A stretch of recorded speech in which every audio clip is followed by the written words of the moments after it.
읽겠습니다. 주께서 경건한 자를 시험에서 건져 주십니다.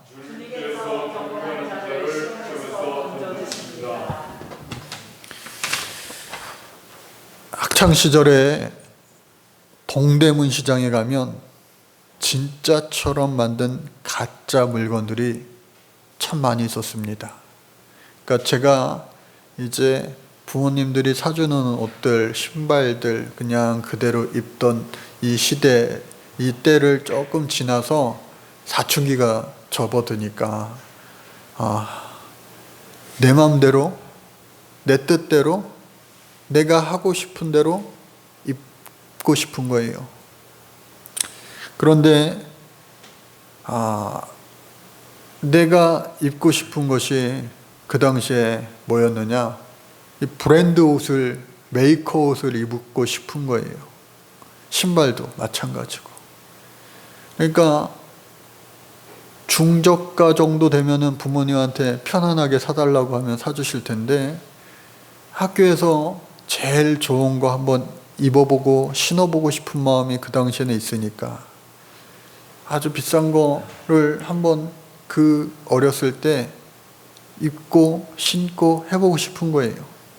부모님한테 선뜻 사달라고는 못하고 있다가 좋은 소식이, 좋은 정보가 생겨났어요. 뭐냐? 동대문 시장에 가면은 진짜 같은 가짜가 있다는 거예요. 누가 보더라도 이거는 진짜다 싶은 게 있다는 거예요. 그래서 제가 지혜가 있잖아요. 그래서 진짜 매장, 오리지널 매장에 먼저 가서 제가 신발을 사려고 신발을 먼저 딱 봤어요. 요즘에 신상품이 이러한 유행이 있구나. 그래서 그 신발을 제가 잘 연구해서, 지금 같았으면 핸드폰으로 찍어가면 될 텐데 그 당시에는 뭐 없잖아요. 머릿속으로 잘 기억해뒀다가 동대문 시장에 가가지고 보니까 똑같은 게 있는 거예요. 제가 봤을 때도 정말 똑같아요. 그래서 그것을 사고 신고 학교에 갔더니 이야, 좋은 거 신었다, 진짜다, 진짜다, 이건 가짜가 아니다.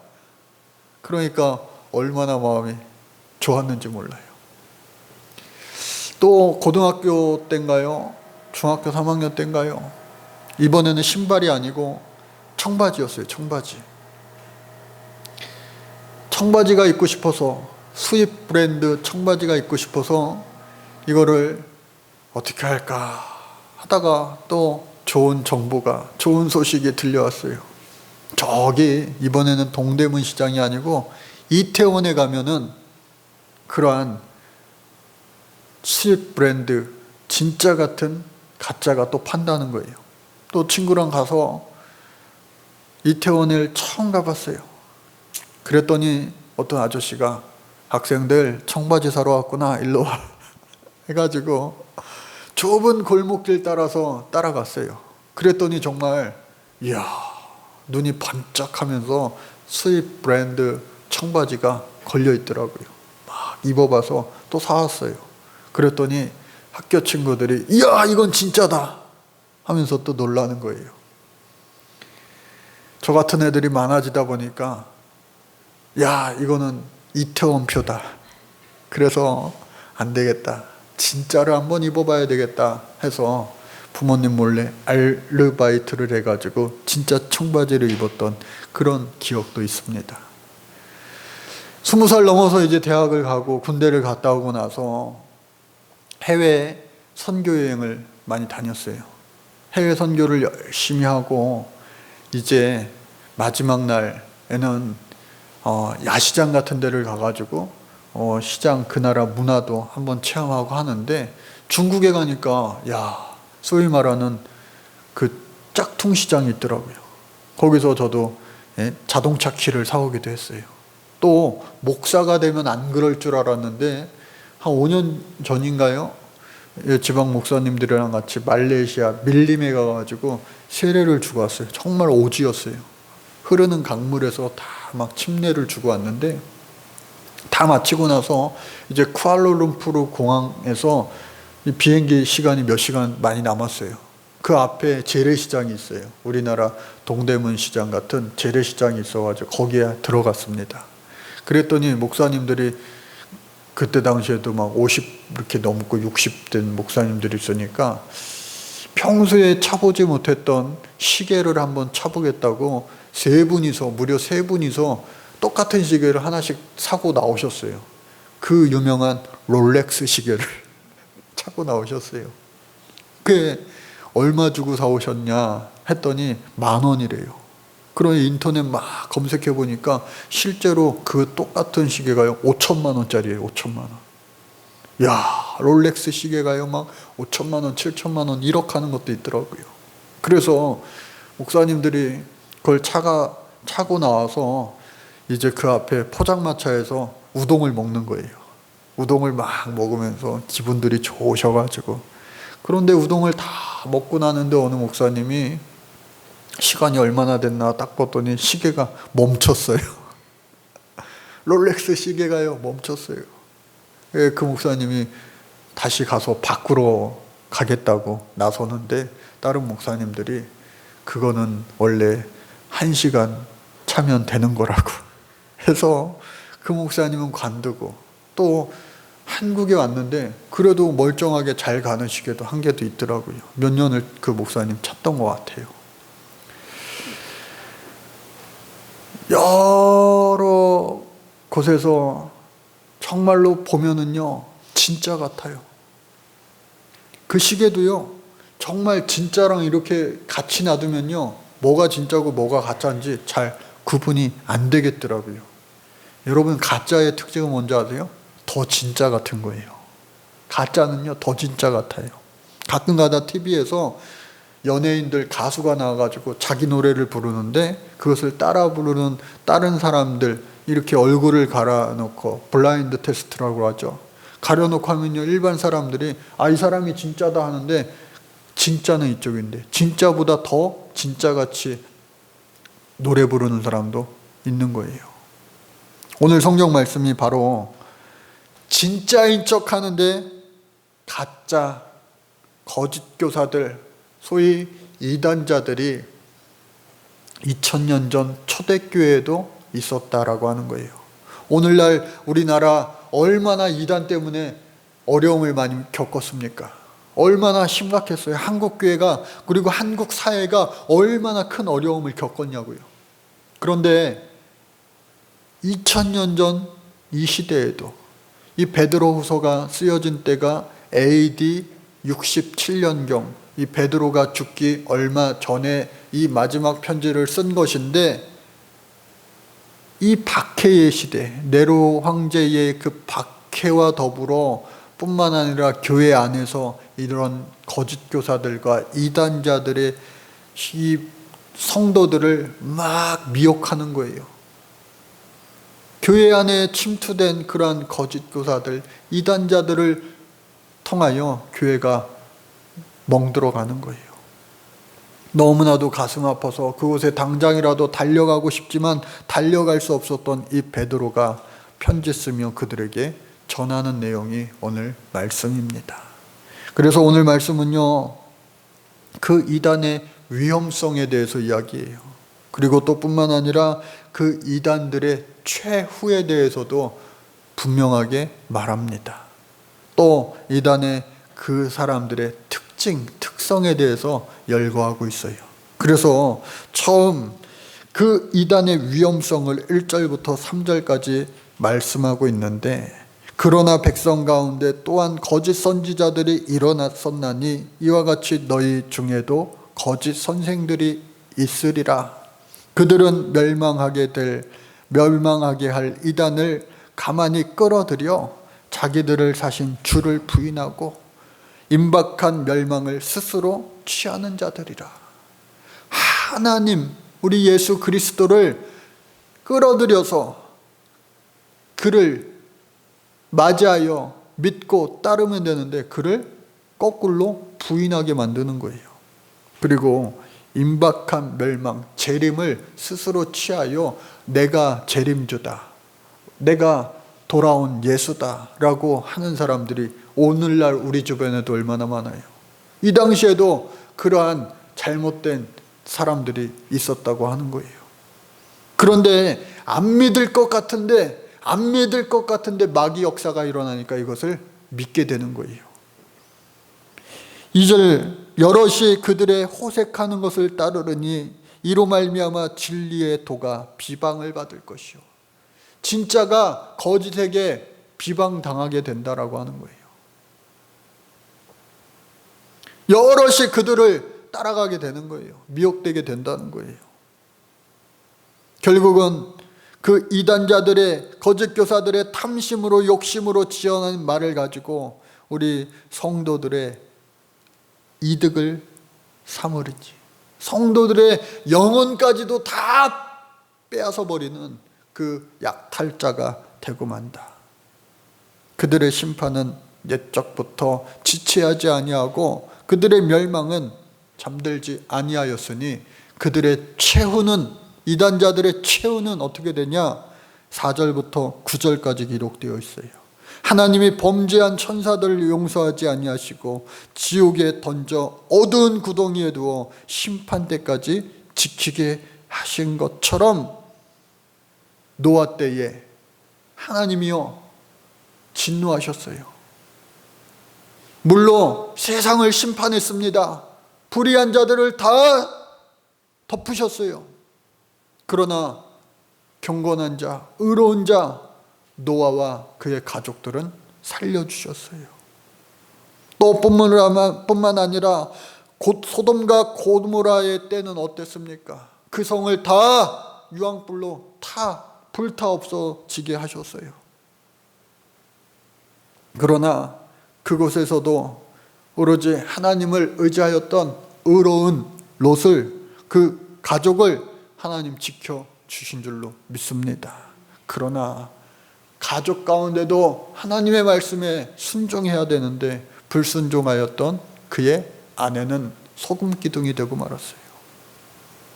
저와 여러분들, 이 9절 말씀이 오늘 말씀의 제목이기도 한데요. 주께서 경건한 자는 시험에서 건지실 줄 아시고 불의한 자는 어떻게 해요? 형벌 아래 두어 심판날까지 지키신다. 그러니까 오늘 정말로 소돔과 고모라와 같은 노아의 심판 때와 같은 때를 오늘 살고 있잖아요. 그러나 저와 여러분들은 경건한 자가 되기 위하여 노력하고 발버둥 치며 예수 닮기 위하여 살아갈 때에 우리 주님은 이 시험에서, 이 환난 날에 우리를 건져 주실 줄로 믿습니다. 오늘 10절서부터 22절까지의 말씀이 바로 이단의 특성에 대해서 나와 있어요. 특별히 육체를 따라 더러운 정욕 가운데 행하며 주관하는 일을 멸시하는 자들, 모든 자들, 지금은 잘 되는 것 같지만 훗날 하나님께서 하나님의 때에 그들을 멸망시키리라 말씀하시는 겁니다. 또 뿐만 아니라 지금 당장 우리가 좋은 것들, 편한 것들, 그러한 것들을 쫓아 살다 보면은 하나님과 계속해서 멀어지기 쉽다는 거예요. 여러분, 우리가 살아가는 때에 항상 그것이 기쁜 것이든 좋은 것이든 또 때로는 그것이 우리의 연단하는 것이든 상관없이 무엇이든지 간에 이것이 바로 나와 하나님과의 거리가 가까워지는 것인가 아니면 멀어지는 것인가, 그것의 기준을 두고 살아갈 때에 우리는 하나님을 잊어버리지 않게 될 줄로 믿습니다. 코로나도 마찬가지예요. 코로나 때문에 좋은 사람이 누가 있겠어요? 코로나 때문에 돈 많이 버는 사람들도 있어요. 우리나라에도 있고요, 해외에도 있고요. 이 코로나 때문에 오히려 코로나 특수라고 하는 말이 나올 정도로 특수를 보는 사람들이 있어요. 그러나 대부분의 사람들은 경제적으로도 힘들고 또 생활하는 것도 힘들고 모든 것이 다 힘들어요. 코로나 때문에 더 좋아진 사람들, 소수 몇몇 사람들을 제외하고는 다 힘들다니까요. 그러나 우리 예수 믿는 사람들은 이 코로나 시대에 더 중요한 것이 뭐냐? 이 코로나로 인하여, 우리를 힘들게 하는 이 코로나로 인하여 하나님과 내가 멀어질 것인가? 아니면 그럼에도 불구하고 이 힘든, 이 어려운 코로나로 이지만 그럼에도 불구하고 내가 하나님과 더 가까워질 것인가? 거기에 우리의 신앙에, 우리의 영적인 초점을 맞추고 살아가는 저와 여러분들 되어야 할 줄로 믿습니다. 세상은 끊임없이 우리를 유혹합니다. 계속해서 우리를 넘어뜨리려고 합니다. 우리를 핍박합니다. 그러나 우리는 주님 의지하여 살 때에 이 모든 것을 끝끝내 이기게 되는 최후 승리자가 될 줄로 믿습니다. 때로는요, 발람의 이 선지자 이야기처럼 때로는 하나님을 잘 믿고 의지한다고 살아가는 저와 여러분들이지만, 발락의 그 많은 유혹 앞에 어느 순간 하나님을 뜻을 바로 알지 못할 때가 있어요. 그것도 한 번, 두 번, 세 번씩이나 하나님께서 경고해 주시고 아니야 그러한 사인을 주심에도 불구하고 그것을 그냥 덮어버릴 때가 있어요. 하다못해 하나님께서는 안 되겠어서 그가 타고 가던 어떻게 해요? 나귀에게 사람의 말을 하게 하심으로 말미암아 그의 일을 막기도 하십니다. 사랑하는 우리 성도 여러분, 들을 수 있는, 하나님의 말씀을 들을 수 있는 영적인 귀가 열려 있기를 주의 이름으로 축복합니다. 하나님이 보여주시는 많은 것들을 볼 수 있는 영안이 띄어져 있기를 간절히 주의 이름으로 축복합니다. 그로 말미암아 결국은 하나님은요, 하나님의 뜻을 계속해서 이루어 가시는 거예요. 중요한 것은 뭐냐? 힘들고 어려운 때일수록 더욱더 하나님 뜻에 마음에 합하여 그 어려운 시대에도 역경을 딛고 하나님의 뜻에 합한 사람이 될 수 있느냐? 그것이 우리의 삶의 아주 소중한 관건이다 라고 하는 거예요. 그래서 비록 많은 사람이 아니라 소수이지만 모든 것들을 이긴 자들을 통하여 하나님은 영광 받아주시고, 또 최후의 날에 그 진자들이 이긴 자들의 종이 된다라고 하는 거예요. 그래서 결론의 말씀 보니까 20절 말씀을 보니까요, 그들이 우리 주 대신 구주 예수 그리스도를 알므로 세상의 더러움을 피한 후에 다시 그 중에 얽매여지고 지면 그 나중 형편이 처음보다 더 심하리니. 이 말은 무슨 뜻이냐? 예수님을 알기 전, 예수님을 알고 나서 예수님을 잘 믿고 따라가야 되는데 거짓 교사들로, 이단자들로부터 세상에 우리의 모든 것을 빼앗겨 버리면 예수 믿기 이전의 우리들보다도 더 바닥으로 떨어진다는 거예요. 그러니 저와 여러분들 예수 믿게 되었으니 최후 승리자가 될 수 있도록 끝까지 우리 주님 붙잡고 승리해야 된다라고 하는 거예요. 여러분들 넘어지지 마시기 바랍니다. 쓰러지지 마시기 바랍니다. 오직 주님을 붙잡으시기를 간절히 주의 이름으로 축복합니다. 그래서 의의 도를 안 후에 받은 거룩한 명령을 저버리는 것보다 알지 못하는 것이 도리어 그들에게 나으니라. 차라리 예수 믿다가 예수 안 믿어가지고 과거의 옛사람으로 돌아가면 그 사람보다 더 형벌을 받을 수 있으니 차라리 예수님을 몰랐던 그때로 죽는 것이 더 나을 뻔했다. 이 말을 읽으면서 어떤 말씀이 저에겐 떠올랐느냐? 마가복음에 예수님이 14장 21절에 말씀하시기를 인자는 자기에게 대하여 기록한 대로 가거니와 인자를 파는 자는 그 사람에게는 화가 있으리로다. 그 사람은 어떻게 해요? 차라리 나지 아니하였으면 자기에게 좋았을 뻔하였다. 누구에게 한 말이에요? 예수님을 팔아넘기는 가롯 유다에게 하신 말씀입니다. 자기를 팔아넘기는 그 가롯 유다, 그 자가 아니었더라도 이 예수님은요, 어차피 그 누군가에게 팔아넘겨질 운명을, 사명을 가지고 이 세상에 오셨기 때문에 누군가를 통하여 나는 어차피 팔아넘기고 십자가에 달려질 그 운명을 가지고 이 세상에 오셨어요. 그런데 지나친 칼빈주의적 입장에서 가룟 유다, 너는 태어날 때부터 예수님을 팔자로 운명 지어져서 이미 태어난 거야. 그것이 아니라는 거예요.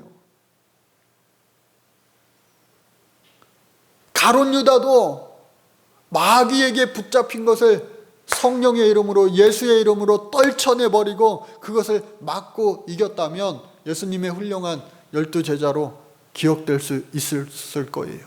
그러나 안타깝게도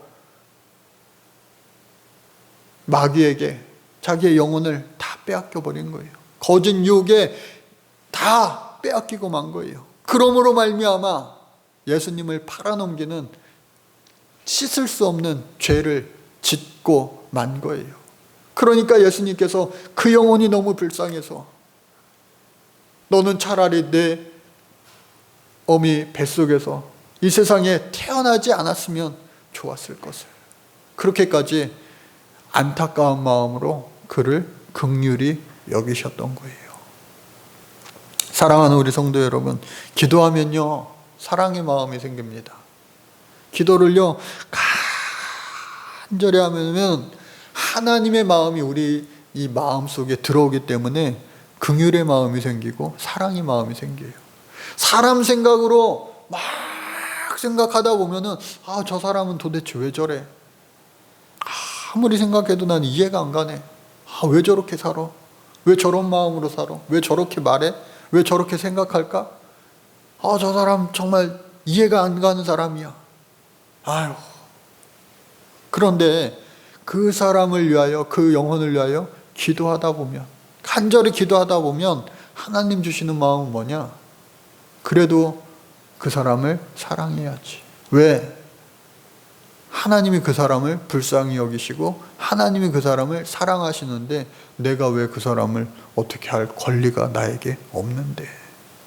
그 사람조차도 위하여 예수님 십자가에 못 박혀 죽으셨는데 그 사람을 어떻게 해요? 결국에는 사랑하게 되는 거예요. 긍휼히 여기게 되는 거예요. 그것이 바로 기도의 능력이요 기도의 신비인 줄로 믿습니다. 그래서 저와 여러분들을 기도해야 될 이유가 거기에 있는 거예요. 그러니까 기도를 뜨겁게, 또 기도를 많이, 또 기도를 깊은 곳, 주님 깊은 곳 마음까지 들어간 사람들은 어떻게 해요? 기도하면 할수록 사랑의 마음이 생기는 거예요. 할렐루야. 그런데 기도하면서도 사랑의 마음이 아니라 계속 비난하는 마음, 질투하는 마음, 시기하는 마음, 잘못된 마음 가지면 그거 하나님의 마음이 아닌 거예요. 잘못 가고 있는 거예요. 내가 사랑의 마음이 가득한가? 그러면 내가 지금 잘 가고 있는 거예요. 불평, 불만이, 시기, 질투가, 잘못된 악독이 가득한가? 뭔가 잘못된 거예요. 빨리 뒤집어 엎어야 돼요. 천국에 가면 3번 놀란다고 그러잖아요. 그럼 그렇지. 여기가 천국이구나. 그래, 천국이 있었어. 하나님 앞에 기뻐하며 감사하면서 놀라는 거예요. 그런데 또 한 가지 놀라는 건 뭐냐? 여기가 천국이 맞는데 저 사람이 어떻게 천국에 와 있지? 그래서 놀란대요. 그런데 또 한 가지 놀라운 건 뭐냐? 그러면은 내가 보고 싶었던 그분도 내가 한번 찾아봐야지. 눈 씻고 찾아봐도 없어. 눈 씻고 찾아봐도 없어. 그 사람은 왜 여기 없어? 하면서 놀란다는 거예요. 여러분, 우리가 겉으로 드러나는 것 그게 다 아니에요.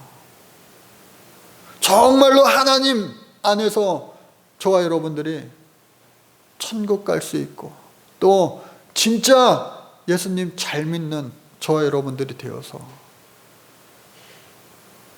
언젠가 반드시 임하게 될 그 심판의 때에 구원을 얻고 또 그때에 잘했다 칭찬받을 수 있는 우리들 모두가 되어야 할 텐데, 하나님은 오늘 말씀을 통하여 분명히 말씀하세요.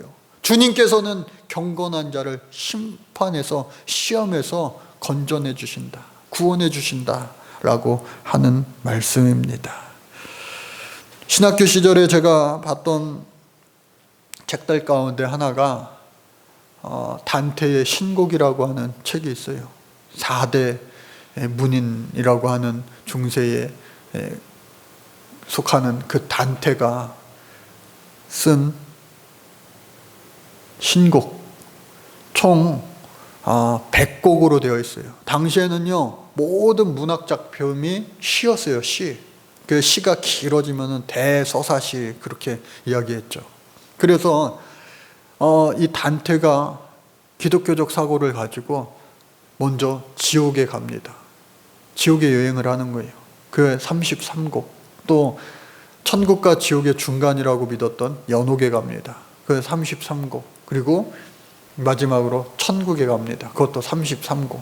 그런데 처음 서곡의, 이것을 전체를 알리는 서곡이 한 곡이 포함되어서 총 100곡의 시로 되어 있어요.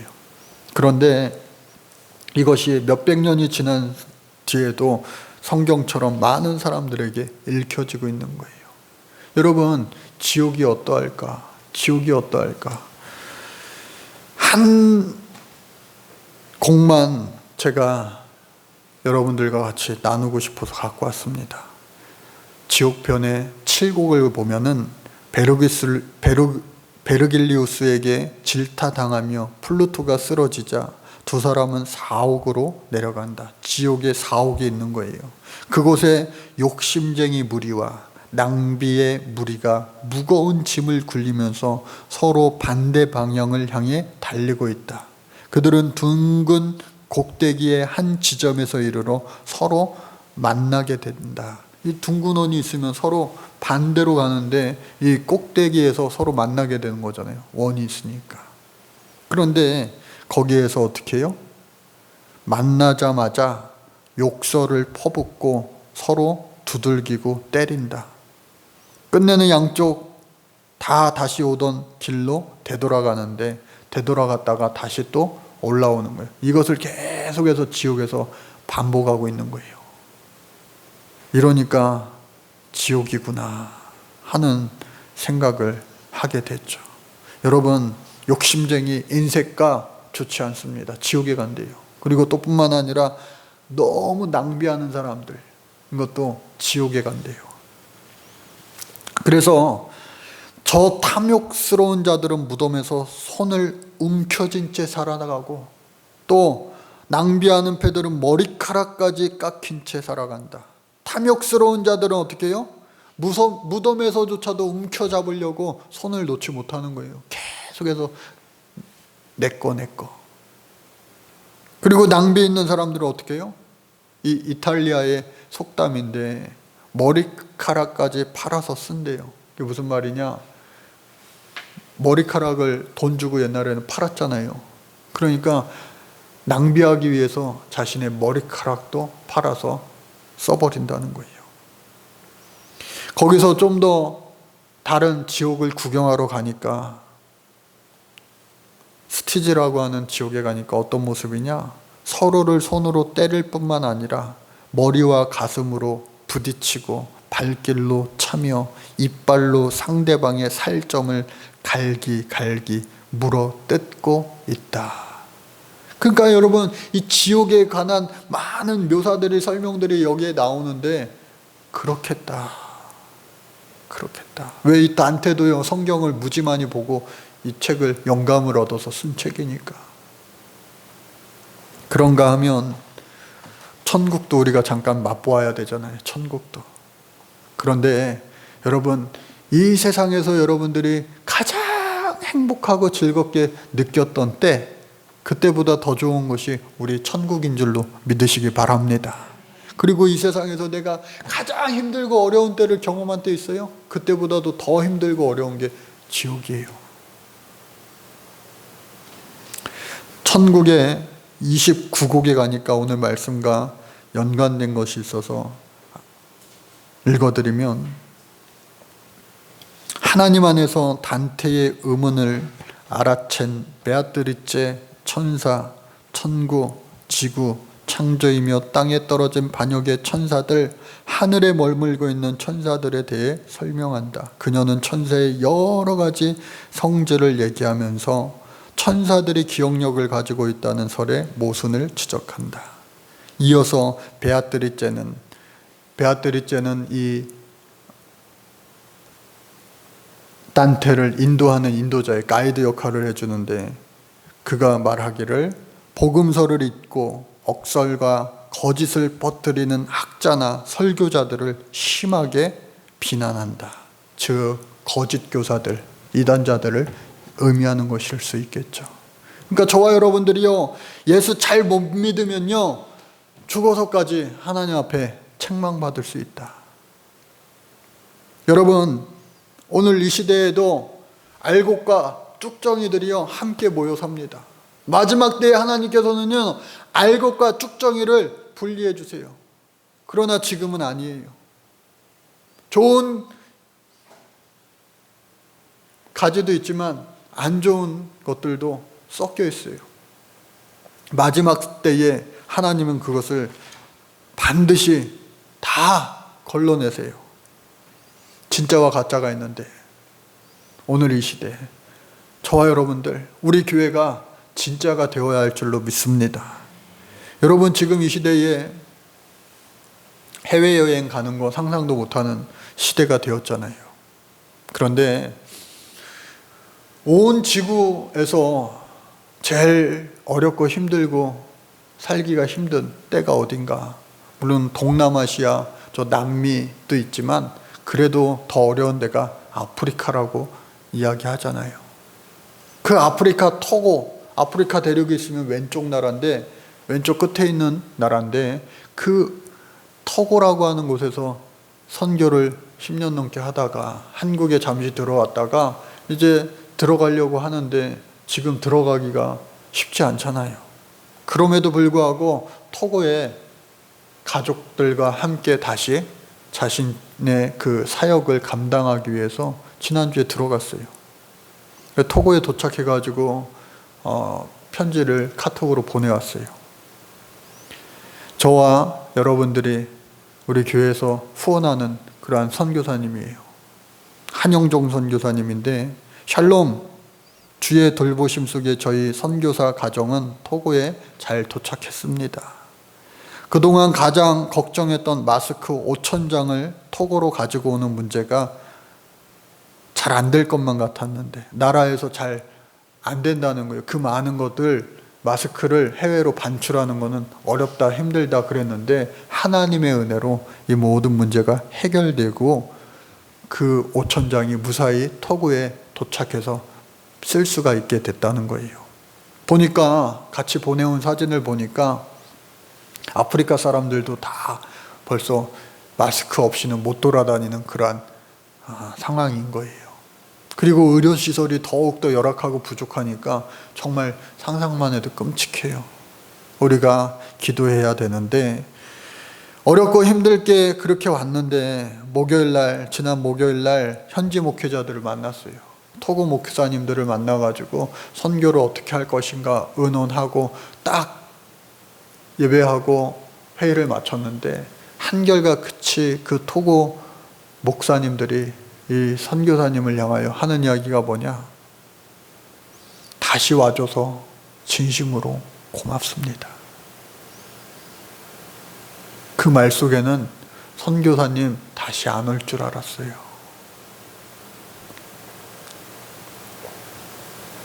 여러분, 그 선교사님도요,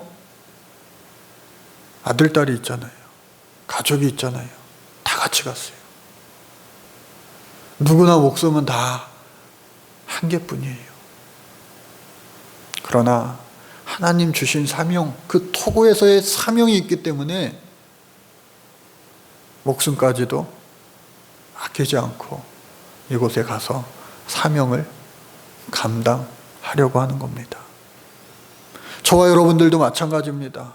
오늘 이 시대에 어렵고 힘든 때를 우리가 지금 살아가고 있지만 이곳이 나의 선교지로 여겨지고 또 생각하고 받아들이고 또 하나님 주신 귀한 우리의 삶의 사명을, 선교사의 마음을 가지고 잘 감당할 수 있는 저와 여러분들 되시기를 간절히 바랍니다.